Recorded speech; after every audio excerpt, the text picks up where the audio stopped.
So, Turning Red just released on Disney Plus, and all I have to say about it is, Animation Twitter, you owe me a refund. I was promised a really terrible movie that showed that Pixar fell off, but instead I got a really good movie instead. Seriously, what a rip! All jokes aside though, I actually had high expectations with this one. With movies like Luca and Encanto showing us the potential of smaller, character-focused stories, I was really excited about this one. It looked fun and quirky, the animation looked very unique for a Pixar film, and animation buffs on Twitter were saying it was ass before it even came out, so of course it was gonna be good, right? And it was. Nice. Now, do I think this is a Pixar masterpiece or anything? No. Sadly, this movie does have a couple of flaws here and there that do hold it back from being great, but despite this though, I still had a really charming and entertaining time. Despite being a smaller story, this movie is absolutely drop-dead gorgeous. I mean, just look at this film. You can tell that Ghibli in anime was a huge inspiration with the way this movie was shot, lit, and with these characters' designs. Speaking of which, I love these designs, and especially these expressions. I'm not lying when I say, if we were just looking at these expressions, this would be the best Pixar film. By far. Just look at this. Look at that. Look at this one. Oh my god, this one's my favorite. No, wait, that one's my favorite. Oh my god, I can't choose. They're all so great. This one alone is worth the price of admission. Or at least it would be if this movie actually saw a theatrical release. But hey, I'm not paying $30 for one fucking movie, so I consider this a win. For me, of course. For the crew, on the other hand, that's a pretty big L, and that really sucks for them, honestly. I also like how this movie definitively earns its PG rating. Like, this movie does not hold back at all when it comes to being about a movie about a teenager growing up. I mean, okay, maybe it does a little. We don't get the talk or anything, but we do get references to drugs, boys and girls dating in those awkward first stages, and at one point, they actually refer to boy bands as stripper music in this kid's film. It's amazing. Speaking of amazing, Abby's amazing. She's like the anti-Spike, where Spike is just a chill dude that gives no fucks. Abby is hyper and gives too many fucks. She is best girl. I like all these characters actually. They're all very fun, likable, and very relatable kids who you really care about as the movie goes on. Their friendship with Mai is very believable, and their bond as a group feels very natural.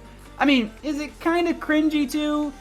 Yeah, kind of, but I think that was the point. The movie is about how a teenage girl is discovering herself while also growing up as well. This movie really understands how a 13-year-old would act, from drawing embarrassing drawings of her crush to getting overly excited about a boy band. You can tell this movie was definitely written by women who grew up in 2002. And I know I'm not really one to talk since I'm a guy, but this is a guy who has 2 older sisters and lived through the Jonas Brothers, Twilight, and Justin Bieber.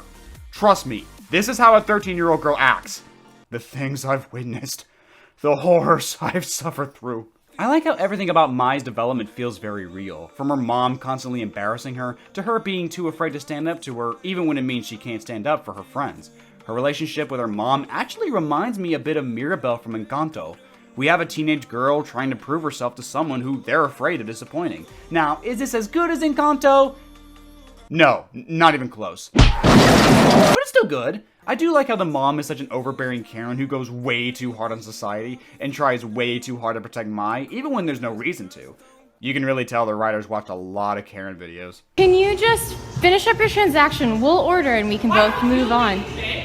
Oh my god, you're really escalating this. Why don't you leave? I would just like to order and then we'll You leave. shouldn't be here. You're a slut. Go get a hotel room and fuck somewhere else. I also like how she never really punishes May for whenever she acts up, often trying to blame someone else for her daughter's behavior. She's just so stuck on the image of having a perfect daughter that she can't even imagine May being a bad kid at all. We all know there are parents out there like this. But with that being said, the movie does try to explain why the mom is like this. And while I'm not going to spoil it in this video, let's just say, once again, we're reminded of Encanto. The whole theme involving her arc is generational trauma and how we must grow beyond it for our own children's sake. In this movie, every female of May's family turns into a red panda. The mom did it, the aunts did it, and even the grandma did it. And no, this is not a spoiler, this was talked about in the trailers.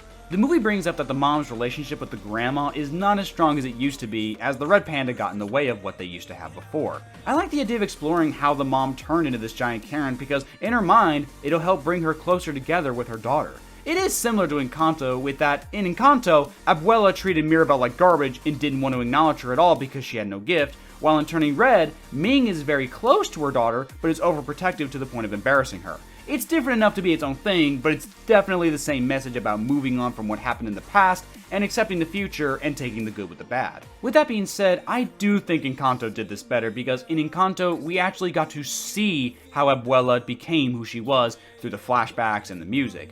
In Turning Red, however, it's mostly done through exposition, and on top of that, the grandma and aunts don't show up until about halfway through the movie. I get that this movie is about May and her struggles, but I feel like they tried to develop Ming along the way, and while it's not bad, it does at times feel kind of underdeveloped and even rushed at some points. Again, I'm not spoiling the movie in this video, as I do want you guys to see it, but I'll just say it does get resolved pretty easily. I also think the climax is a bit too silly. Like they're trying to play up the emotions, and May is having a genuinely very serious talk with her mom, but then they start having jokes, and May twerks at one point, and yeah, that's not as big a problem as I made it sound, since this whole movie is about teenagers doing cringy shit, but I don't know. I kind of wish they played the climax a bit more straight. It's just a little hard to really get invested in the emotional payoff of the whole movie when they try to make it a little silly like this. I'm not saying they can't have fun with it or anything. I actually liked how the boy band was playing in the background of this part.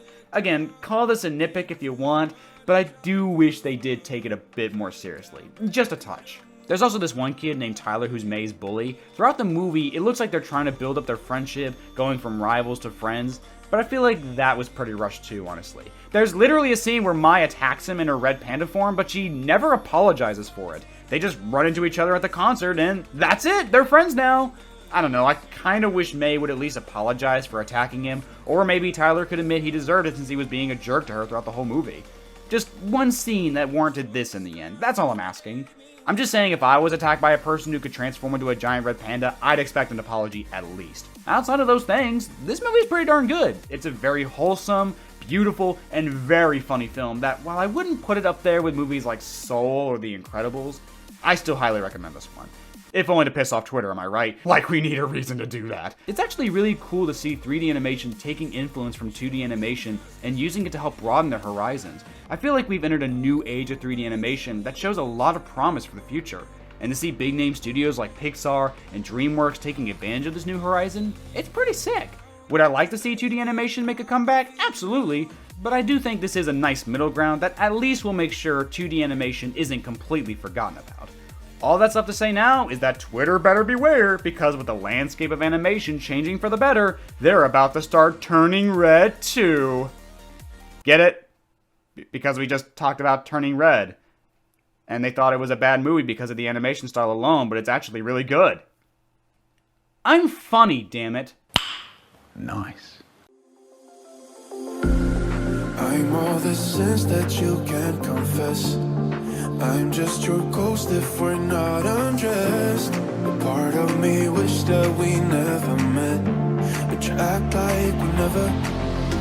Got too wasted in the bathroom of your